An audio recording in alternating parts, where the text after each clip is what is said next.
Hi, it's Tracy Leduc again, back from San Antonio Breast Cancer Symposium, and I'm here right now with Dr. Matthew Goetz from the Mayo Clinic in Rochester, Minnesota, and he did a presentation earlier on endocrine therapy, and we're just going to talk a little bit about that presentation. Dr. Goetz, there was a lot of discussion here last year about ovarian suppression when the results of the TEX trial and the SOFT trial came out. Based on those trials, do we know yet really whether ovarian suppression with an aromatase inhibitor is better or more effective than tamoxifen? Sure.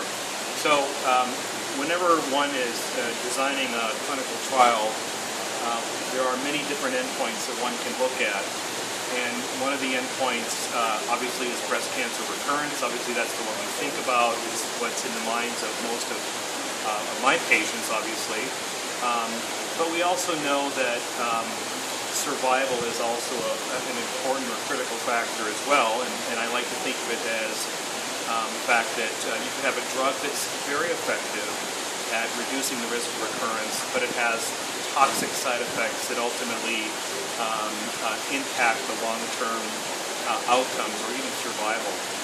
So I think what we know from the SOFT and the TEX trials is that there does appear to be a benefit, a clear benefit of ovarian function suppression as well as aromatase inhibitors, especially when you look at the TEX trial, which was well-powered. It was a combined analysis of the SOFT and TEX, comparing tamoxifen and ovarian function suppression versus an aromatase inhibitor on ovarian function suppression.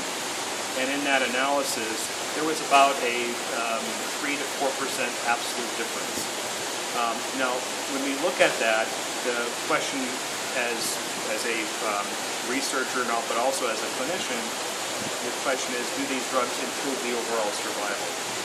And so, generally, we think, okay, if this drug is reducing the risk of recurrence, it should improve overall survival. And so, the point that I raised at this talk is that there are observational data that have suggested that oophorectomy in young women may be associated with long-term adverse outcomes, such as risks for cardiovascular or heart issues, perhaps stroke, perhaps other even cognitive issues. And so these are the long-term, and this is of course what we face as a clinician. We have the short-term benefits, and then we have the long-term potential side effects. And what we can say right now, to summarize, is in the short term, the more aggressive you are with targeting the estrogen receptor, the better the breast cancer outcomes. But will that translate into women living longer, which is obviously the most important part? Time to tell. You had also mentioned toward the end of your discussion on Tuesday that there's a new drug, endoxifen, that is at some point in some type of clinical trial. Sure.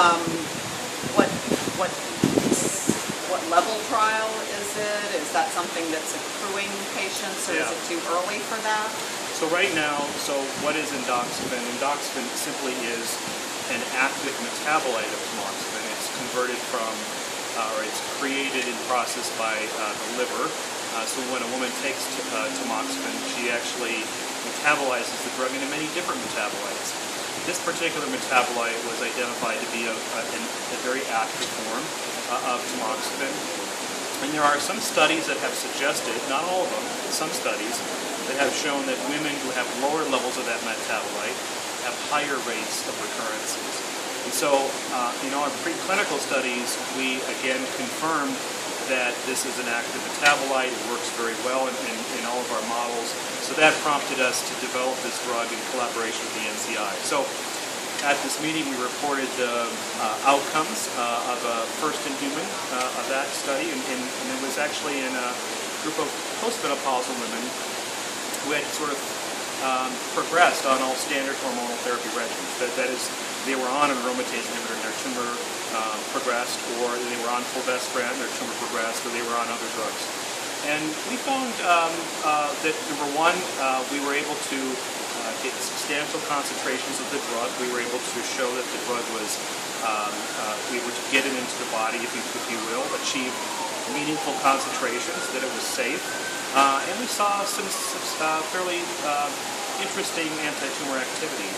So generally, in a tumor that is unresponsive to an aromatase inhibitor and fulvestrant, you would not expect tumor responses. And we did see quite a few women who had tumor responses and were on study for quite some time. So where this is going is there is a randomized clinical trial that's ongoing through the cooperative group system, and patients who have previously been on an aromatase inhibitor, but their tumor has progressed, they're either getting tamoxifen or endocrine. Those patients who get tamoxifen but then their tumor progresses can actually cross over and get the endocrine. So this is potentially, I say potentially, we'll see as the data come out, and then another way to treat with using a different variation of tamoxifen, perhaps a more active form of tamoxifen, that is endocrine. And where this may have benefit is especially in those women who can't tolerate complete estrogen deprivation, where you remove the ovaries and you drive estrogen to a very low level, which is very effective, but a lot of women can't tolerate that. Great. Well, thank you so much for taking the time to talk to us. You're welcome.